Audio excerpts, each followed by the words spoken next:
Hello दोस्तों, नमस्कार। एक बार फिर से स्वागत है आपके अपने यूट्यूब चैनल देव जीके ट्रिक्स में। तो दोस्तों यहाँ पर देख सकते हैं एलटी ग्रेड की आपकी कंप्लीट तैयारी चल रही है। जीके की क्लास आपको दी जाती है सुबह 11 बजे। वहीं पर देखा जाए तो अगर आप लोग यहाँ पर एलटी ग्रेड हिंदी से आप हैं तो आपका पूरा का पूरा मॉडल पेपर 120 क्वेश्चन जो सोल्व कराए जाते हैं वो रात को 9:30 बजे कराया जाता है। साथ में पीवाई की क्वेश्चन और साथ में यहाँ पर देखा जाए जो आपकी थ्योरी है वो भी आपकी कवर कराई जाती है। प्लेलिस्ट के माध्यम से क्रम से आप लोग दे सकते हैं। यहाँ पर जो जीके की क्लास आपकी है, जीके में स्टैंडर्ड क्वेश्चन आपके होते हैं, क्योंकि आपका एग्जाम भी आपका देखा जाए तो यूपीपीएससी आपका कराता है। तो कहीं ना कहीं देखा जाए तो आपका स्टैंडर्ड लेवल आपका होना चाहिए और खास करके आपके शिक्षक भर्ती से रिलेटेड ही हम आपको यहाँ पर क्वेश्चन कराएंगे जो आपके जीके के हैं, ठीक है ना। अभी आपको करंट अफेयर की क्लास भी आपको लेकर आएंगे, स्पेशल आपके करंट अफेयर भी क्वेश्चन आपको पढ़ने को मिलेंगे और साथ में यहाँ पर जीके भी आप लोग सोल्व करेंगे, ठीक है ना। गुड मॉर्निंग, नमस्ते, जय हिंद, राधे राधे, वेलकम है, स्वागत है। नए जुड़ रहे हैं तो चैनल को सब्सक्राइब कर लीजिएगा। और देख सकते हैं एग्जाम डेट जो आपकी है हर एक सब्जेक्ट की वो आपकी आ चुकी है ना। यानी देखा जाए जितने भी आपके एग्जाम हैं, चाहे वो आपके कह सकते हैं सामाजिक विज्ञान हो या कला वर्ग हो, सबके आपकी एग्जाम डेट आपकी आ चुकी है।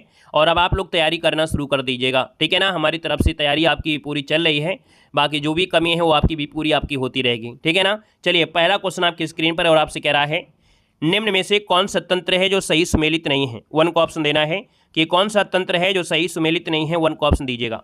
यहाँ पर देखो आपसे दिया गया है, आपसे कह रहा है सर जी ग्रीन हाउस गैस और आपका दिया गया है स्रोत दिया गया है। तो पहला पॉइंट आपसे कह रहा है सर जी कार्बन डाइऑक्साइड आपका कह रहा है थर्मल पावर स्टेशन से। कहीं ना कहीं आप कहेंगे सर जी हो सकता है कि जो आपकी कार्बन डाइऑक्साइड है थर्मल पावर स्टेशन से हो सकता है। क्यों? क्योंकि थर्मल पावर जो स्टेशन होता है कहीं ना कहीं जैसे कि कोयले से कहीं ना कहीं आपका जो बनाई जाती है बिजली बनाई जाती है, तो वहाँ पर स्वाभाविक थे कि कार्बन डाइऑक्साइड आपको मिल जाएगी। यहाँ पर देखो दिया है क्लोरोफ्लोरोकार्बन और आपका दिया है ऑटोमोबाइल। आपको याद होगा कि जो क्लोरोफ्लोरोकार्बन होता है वो क्लोरीन, फ्लोरीन और ऑक्सीजन से बना होता है, एक गैसीय और द्रव फॉर्मेट में आपको होता है। तो ये जो आपका होता है ना रेफ्रिजरेटर होता है ना, जो आपके एसी वगैरह होते हैं वहाँ से आपका प्रयोग आते हैं, वहाँ से निकलते हैं और ओजमंडल आपके वायुमंडल में आपके आते हैं। तो कहीं ना कहीं सर जी ये ऑटोमोबाइल से थोड़ा होता है, तो ऑप्शन नंबर आपका बी क्या हो जाएगा सर, यहाँ पर आपका गलत हो जाएगा, ठीक है ना। नाइट्रस ऑक्साइड ये आपके जैसे दिया गया है जलमग्न धान के खेत आपका हो गया। देखा जाए तो आपकी मीथेन गैस भी आपकी हो जाती है। यहाँ पर दिया गया है सर जी सल्फर डाइऑक्साइड, आपसे कह रहा है सर जी ईंट के भट्ठे आपका हो गया। तो कहीं ना कहीं यहाँ पर देखा जाए तो सभी ऑप्शन ऐसे आपके रहे हैं जो कंफ्यूज करेंगे। लेकिन एक चीज़ तो आपको पता ही है कि सर जी आपके जो क्लोरोफ्लोरोकार्बन होते हैं ये आपके रेफ्रिजरेटर हो गया है ना, यानी जो एसी वगैरह होते हैं, शीतलक वगैरह होते हैं, वहाँ से आपकी निकलती है। तो यही आपका साफ साफ नजर आ रहा है, तो ऑप्शन नंबर आपका 20 का राइट हो जाएगा, ठीक है ना। क्योंकि इसके पहले ना आपने ईंट का भट्ठा पढ़ा होगा, और अगर पढ़ा भी होगा तो उससे कौन सी गैस निकलती है भी आपने नहीं पढ़ा होगा, लेकिन जो पढ़े हैं उसको तो आप दिमाग लगा ही सकते हैं। बात क्लियर हो गई? क्लियर है। चलिए अगले क्वेश्चन में आते हैं। क्वेश्चन नंबर आपका दिया गया है कि सबके लिए सतत दशक पहल जो आपकी है, यानी सबके लिए सतत ऊर्जा दशक जो आपका पहल है ये किसकी पहल है। यहाँ पर देखा जाए तो ये जो पहल है वो आपकी संयुक्त राष्ट्र संघ की है, भारत की है, किसकी है? तो आप कहेंगे सबके लिए सतत ऊर्जा दशक ये पहल आपकी संयुक्त राष्ट्र संघ की है। किसकी है सर? ये संयुक्त राष्ट्र संघ की है। 2014 से लेकर 2024 तक के दशक को सतत ऊर्जा दशक घोषित किया गया था। तो यहाँ पर जो आपका आंसर दिया है वो आपका आंसर आपका फर्स्ट नंबर है, राइट हो जाएगा। नेक्स्ट क्वेश्चन आपसे दिया गया और आपसे कह रहा है कि निम्न में से कौन सा सुमेलित नहीं है, कौन सा सुमेलित नहीं है। यहाँ पर देखा जाए जो आपका दिया गया है कि सर जी जैसे आपका पारा होता है और पारा की अधिकता हो जाता है तो यहाँ पर मिनी माता रोग जो आपका होता है मिनी माता रोग हो जाता है। आप कहेंगे ये तो सही दिया गया है। यहाँ पर देखा जाए सर जी आपका कैडमियम दिया गया है, यानी यहाँ पर देखा जाए तो सर जी आपका ये पहला पॉइंट सही है। कैडमियम से आपका क्या हो जाता है? इटाई रोग हो जाता है। नाइट्रेट आयन से यहाँ पर ब्लू बेबी सिंड्रोम हो जाता है। यहाँ पर दिया है फ्लोराइड आयन दिया गया है, फ्लोराइड आयन दिया गया है। यानी यहाँ पर देखा जाए तो सर जी जो फ्लोराइड आयन की जब अधिकता होती है ना, फ्लोराइड मतलब जानते हैं दांतों की बीमारी होती है।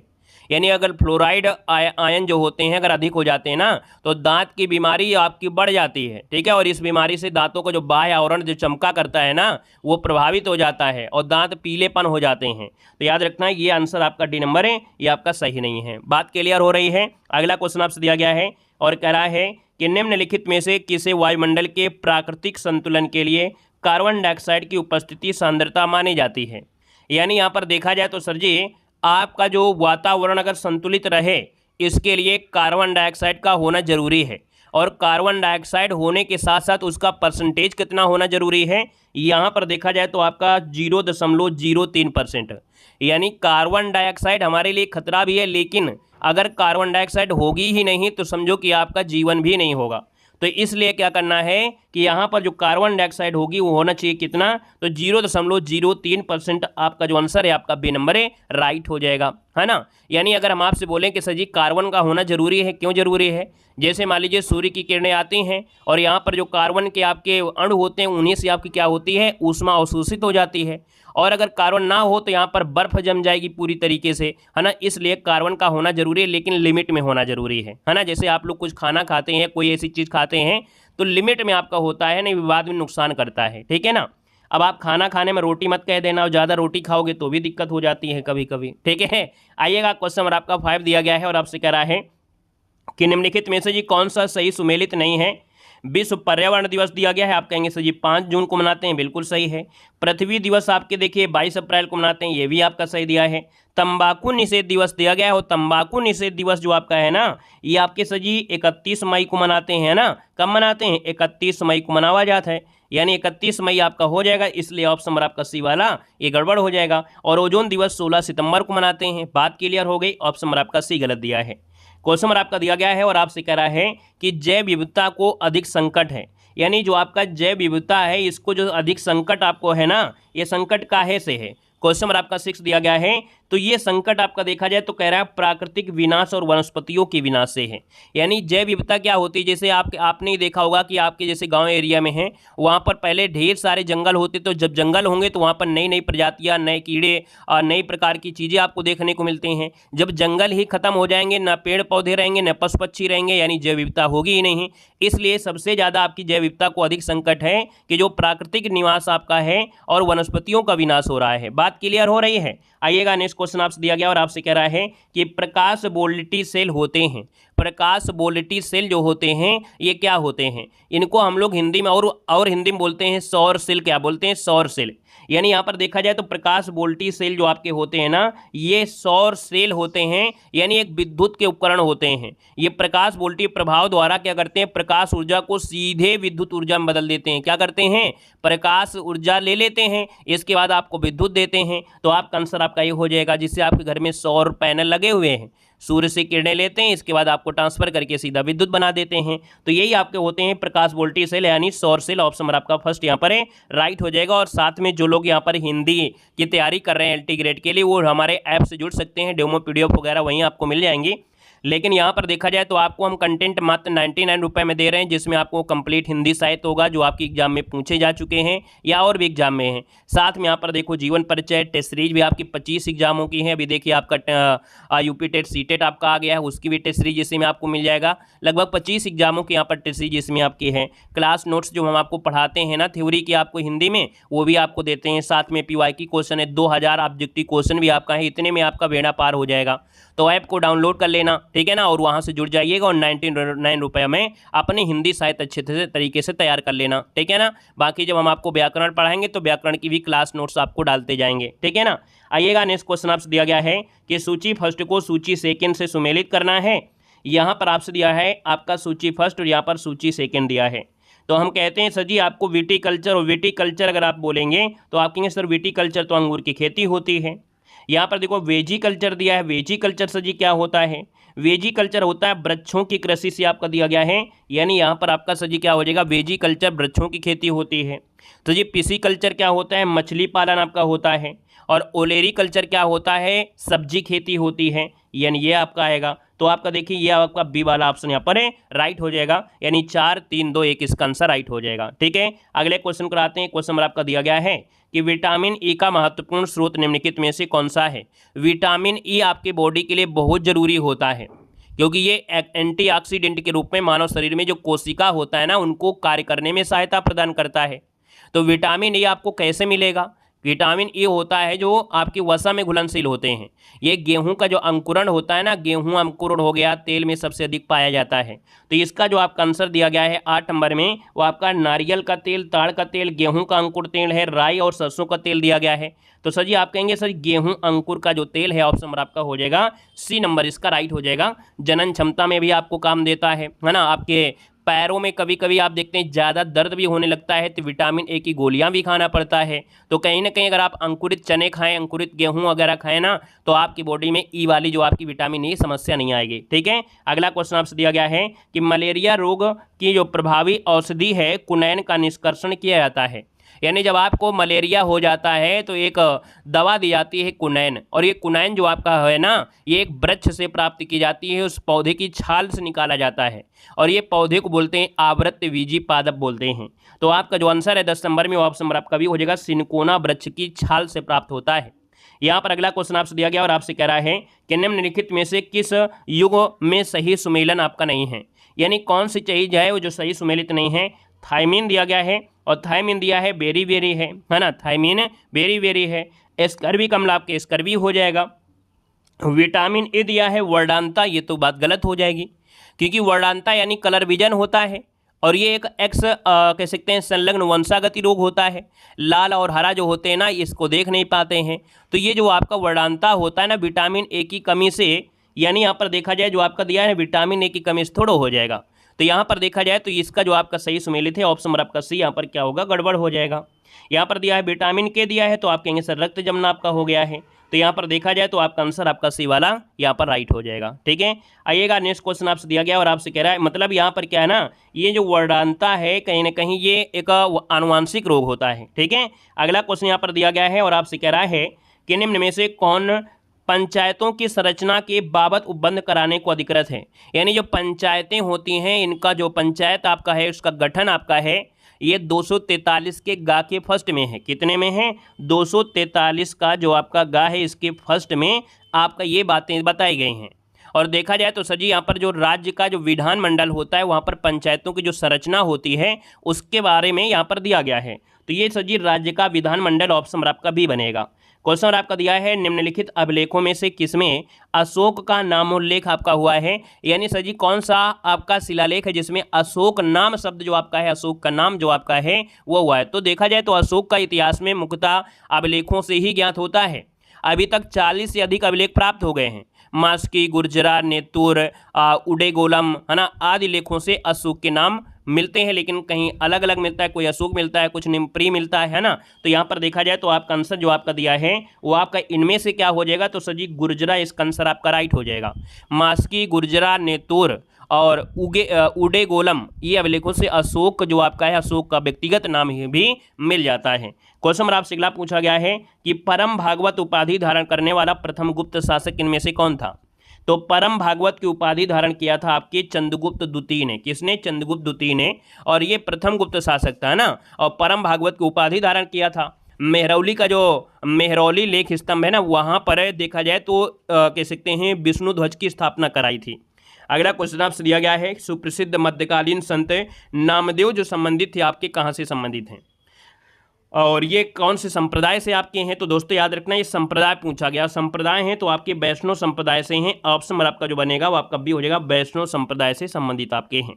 क्वेश्चन नंबर आपका सर ये पूछा गया है विवेकानंद ने शिकागो में आयोजित पार्लियामेंट ऑफ वर्ल्ड्स रिलीजन्स में भाग लिया था। यानी 16 की बात करते हैं तो ऑप्शन नंबर आपका सी हो जाएगा 1893 में। 1893 में स्वामी विवेकानंद ने शिकागो में जो आयोजित किया गया था parliament of the world religions, यानी वहाँ पर जो विश्व हिंदी सम्मेलन हुआ था, भाषण वाला है ना, वो यहाँ पर हुआ था 93 में, 1893 में। अगला है बंकिम चंद्र चटर्जी के प्रसिद्ध उपन्यास आनंद मठ का कथानक आधारित है।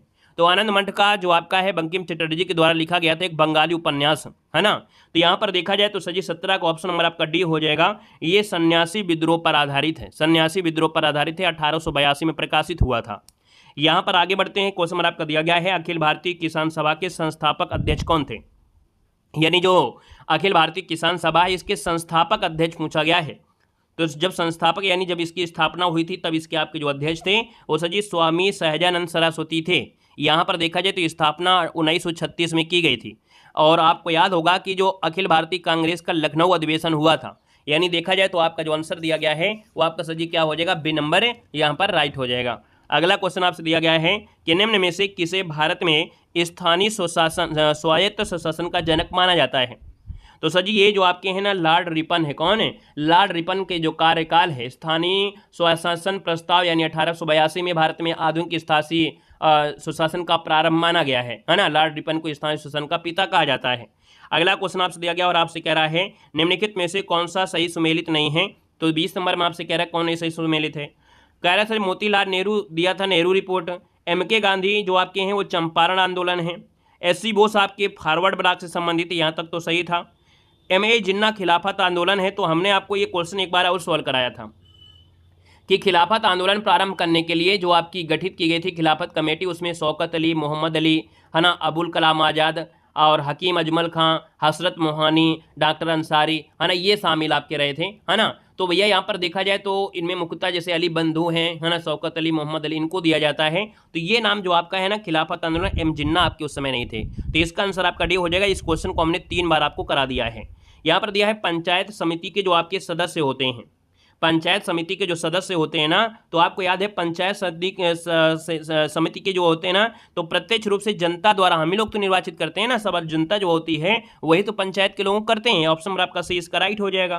क्वेश्चन नंबर आपका दिया है कि अनुपातिक प्रतिनिधित्व की व्यवस्था निर्वाचन प्रक्रिया प्रणाली के रूप में सुनिश्चित करती है। यानी यहाँ पर 22 नंबर आपका दिया गया और 22 की बात करते हैं तो यहाँ पर दिया है कि अनुपातिक प्रतिनिधित्व की व्यवस्था निर्वाचन क्रिया प्रणाली के रूप में सुनिश्चित करती है, बहुमत शासन को, सरकार में स्थिरता को, सामान्य राजनीतिक सोच को या अल्पसंख्यकों प्रतिनिधियों को। यहाँ पर देखिए आपका जो आंसर है 22 नंबर ना बिल्कुल आपका कह सकते हैं नया तरीके से होगा। याद रखना यहाँ पर जो अल्पसंख्यकों का जो प्रतिनिधित्व आपका है, यानी यहाँ पर देखा जाए तो निर्वाचन प्रक्रिया में जो अल्पसंख्यक समूह के उनकी संख्या के अनुपात में जो प्रतिनिधि होते हैं उनको सुनिश्चित करती है। यानी इस प्रणाली से सभी वर्गों का जो समुचित प्रतिनिधि है वो सुनिश्चित हो जाता है। तो इसका आंसर आपका डी हो जाएगा। नया लग रहा है तो स्क्रीनशॉट ले लीजिएगा। नेक्स्ट क्वेश्चन दिया गया है कि हमारे संविधान के किस भाग में 3 सोपानों में पंचायतें बनाने की परिकल्पना की गई है। यानी आपसे कह रहा है कि अगर हमारे पंचायतों को 3 सोपानों के माध्यम से आपकी है, और ये 73 नंबर का संशोधन किया गया था 1992 अधिनियम में है ना, 24 अप्रैल 1993 में आपका आया था। तो यहाँ पर देखा जाए तो सजी 3 सोपानों में से जो आपका आंसर है वो आपका हो जाएगा ए नंबर, इसका राइट हो जाएगा, यानी 9 वाले में आपका दिया गया है। तो ऑप्शन नंबर आपका हो जाएगा ए नंबर है, भाग 9 में आपका दिया गया है। याद रखना है 24 अप्रैल 1993 से ये आपकी संविधान के भाग 9 में 3 सोपानों में परिकल्पना कर दी गई थी। अगला क्वेश्चन दिया गया है निम्नलिखित में से कौन राज्य सरकार तथा स्थानीय सुशासन के बीच संबंध बंटवारे के लिए उत्तरदायी होता है। यानी राज्य सरकार और स्थानीय सुशासन की बीच हो रही है बात, ना कि केंद्र सरकार के बीच में हो रही है। तो आप कहेंगे सर ये आपका होता है राज्य वित्त आयोग होता है। कौन होता है? राज्य वित्त आयोग होता है। याद रखना इसको ऑप्शन नंबर आपका सी यहाँ पर राइट हो जाएगा। अनुच्छेद नंबर 243 के फर्स्ट में आपका होता है, ठीक है ना। अगला क्वेश्चन यहाँ पर दिया गया है और आपसे कह रहा है कि सर जी जो उदारीकरण है, निजीकरण है और भूमंडलीकरण की नई आर्थिक नीति की घोषणा की गई थी उस समय जो आपके प्रधानमंत्री थी वो आपके कौन थे। तो ये हमने आपको पेड एग्जाम की जब क्लासेस दिया था तो हमने आपको बताया था कि जो नई आर्थिक नीति 1991 है उस समय प्रधानमंत्री जो आपके थे है ना PV नरसिम्हा राव आपके द्वारा घोषित किया गया था। और यहाँ पर देखा जाए तो वित्त सचिव साहब मनमोहन सिंह आपके रहे हैं। तो अटल बिहारी मनमोहन सिंह अटल बिहारी। तो यहाँ पर देखो आपसे पूछा गया प्रधानमंत्री, तो आपको याद ही है कि प्रधानमंत्री जो आपके थे वो PV नरसिम्हा राव थे। यानी यहाँ पर देखा जाए तो PV नरसिम्हा राव, यानी ऑप्शन नंबर आपका नरसिम्हा राव द्वारा आपका आंसर राइट हो जाएगा, ठीक है ना। उस समय जो आपके थे शायद आपके मनमोहन सिंह, कौन थे भाई कमेंट करिएगा जल्दी से। जो वित्त सचिव शायद पूछा जाता है ना, वित्त सचिव जो आपके रहे हैं, ऐसा कुछ क्वेश्चन बनता है एक, ठीक है। अगला क्वेश्चन आपसे दिया गया है और आपसे कह रहा है कि गांधीवादी अर्थव्यवस्था किस पर आपकी आधारित है। तो याद होगा कि गांधीवादी जो अर्थव्यवस्था है वो न्यास अर्थात जिसे बोलते हैं स्ट्रीस बोल लेते हैं, यानी ऐसी विचारधारा होती है। तो यहाँ पर देखा जाए तो आपका जो आंसर आपका हो जाएगा न्यास पर बोलेंगे। क्या बोलेंगे? न्यास बोलेंगे, यानी इसी को हम बोलते हैं स्त्रीशिप बोलते हैं, ठीक है ना। महात्मा गांधी द्वारा जैसे सामाजिक आर्थिक अवधारणा है ये विचार प्रस्तुत किया गया था। धनी व्यक्ति कह सकते हैं आमजनों के कल्याण हेतु न्यासों की कह सकते हैं न्यासों की न्यासी के रूप में कार्य करेगा, है ना। तो यहाँ पर आंसर आपका बी हो जाएगा। नया क्वेश्चन नई भाषा में है तो नोट करिएगा। यहाँ पर अगला क्वेश्चन नंबर दिया गया है किसी देश की जो आर्थिक वृद्धि है सर्वाधिक उपयुक्त माप होती है। तो देखा जाए तो सजी वो जो प्रति व्यक्ति आपका उत्पाद होता है ना, यानी प्रति व्यक्ति जो आपका उत्पाद होता है तो इससे आपकी होती है, जो कि ऑप्शन आपका हो जाएगा डी नंबर हो जाएगा। नेक्स्ट क्वेश्चन दिया गया और आपसे कह रहा है भारत में निम्नलिखित में से किस राज्य में नगरीय घनत्व सर्वाधिक है। तो नगरीय घनत्व जो आपका दिया गया है इनमें से वो आपका है कौन सा। तो यहाँ पर देखा जाए नगरीय घनत्व आपसे पूछा गया है। नगरीय घनत्व महाराष्ट्र, पंजाब, तमिलनाडु और पश्चिम बंगाल आपका दिया गया है। तो यहाँ पर सर जी 2011 के हिसाब से हम यहाँ पर बात करेंगे, है ना।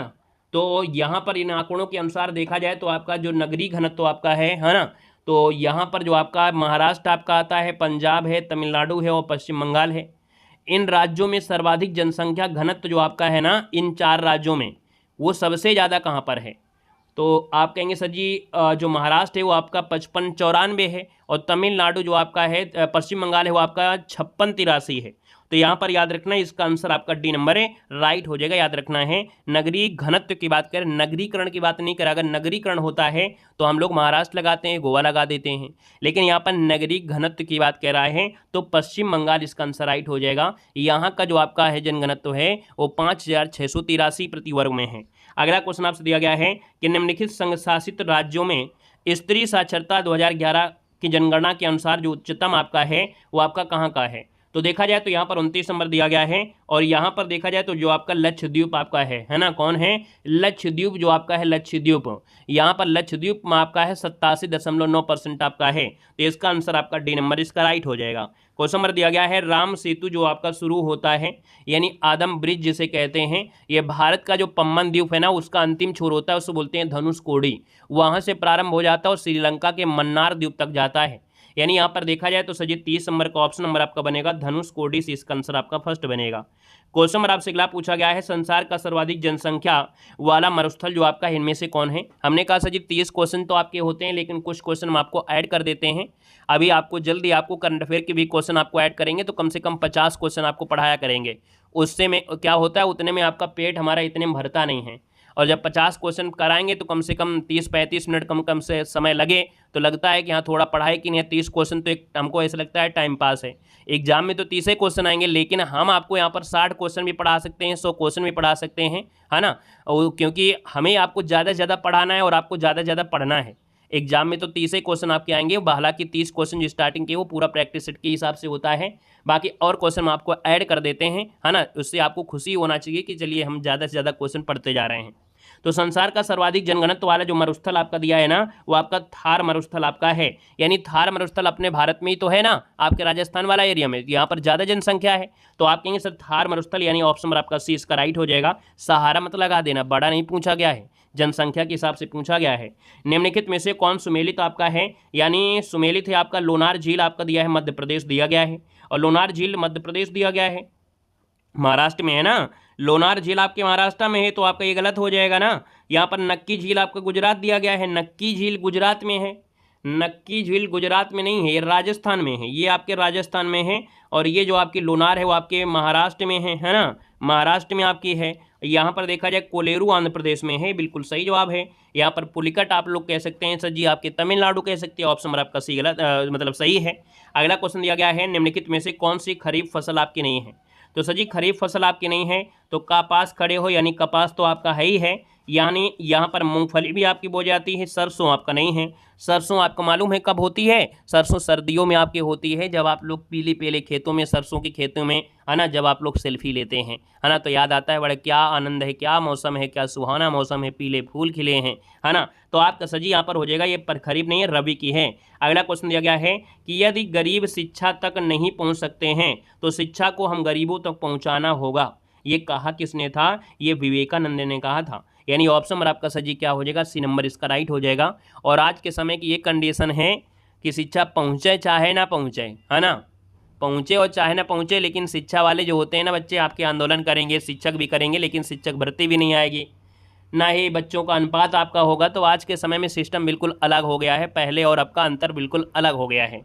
तो भैया यहाँ पर विवेकानंद ने कहा कि अगर गरीब जो बच्चा है अगर वो शिक्षा उस तक नहीं पहुँच पा रही है तो आपका फर्ज होता है कि शिक्षा को गरीबों तक पहुँचाइए, है ना। तो इसका आंसर आपका सही हो जाएगा। अब तो स्कूल बंद करवा देंगे 5-5 किलोमीटर करवा के, तो फिर और बच्चे नहीं जाएंगे। यहाँ पर दिया है भारत के निम्न राज्यों में से किसमें सागौन का वन पाया जाता है?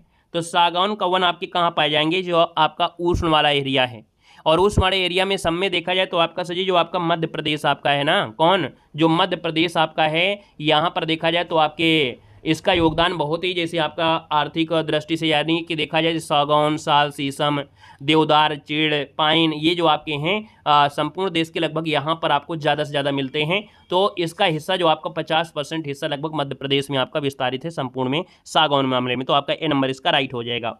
नेक्स्ट क्वेश्चन आपसे दिया गया है, निम्नलिखित में से किसे वायुमंडल के प्राकृतिक संतुलन के लिए कार्बन डाइऑक्साइड की उपस्थिति सांद्रता मानी जाती है। यानी सर जी कार्बन के लिए होना जरूरी है कितना % आपके वायुमंडल में, ताकि आपका प्राकृतिक संतुलन बना रहे। एक क्वेश्चन आपको इसी क्लास में पढ़ाया गया है। उम्मीद रखते हैं कि अगर आपने पूरी क्लास देखा है तो इस क्वेश्चन का जवाब आप लोग कमेंट बॉक्स में कमेंट जरूर करिएगा।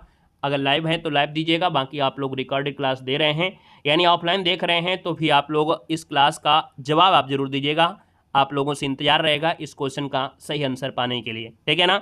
और साथ में अगर आप लोग LT ग्रेड हिंदी की तैयारी कर रहे हैं तो मात्र 99 में आप लोग अपनी सुविधा का फ़ायदा उठा सकते हैं।